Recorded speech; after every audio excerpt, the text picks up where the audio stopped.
امریکہ اور برطانیہ کے بعد کینیڈا کی پارلیمنٹ میں بھی فری عمران خان کا جو معاملہ ہے، گونج ہے، وہ وہاں پہ بھی پہنچ چکی ہے، اور اس میں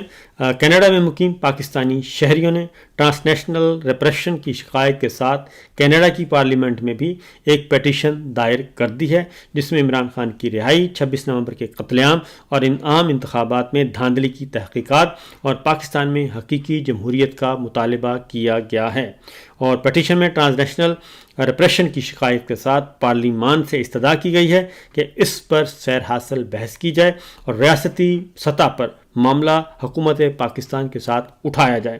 اور اگر یہ پیٹیشن اس کو ٹیک اپ کر لیا گیا ہے، کینیڈین رکن پارلیمنٹ نے اس کو ٹیک اپ کیا ہے اور اس پر دستخطی مہم شروع ہو چکی ہے، اور اس پہ کینیڈین پارلیمنٹ کی آفیشیل ویب سائٹ پر بھی شائع کر دیا گیا ہے،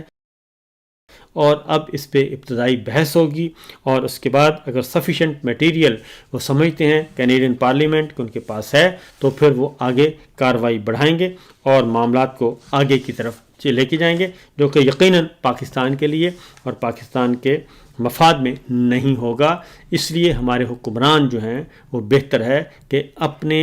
معاملات ٹھیک کریں اور چیزوں کو درست کریں، ورنہ ایسا نہ ہو کہ ہم آپس میں لڑ کر مر کھپ جائیں اور ہمارا دشمن جو ہے وہ ہمیں تباہ و برباد کر دے۔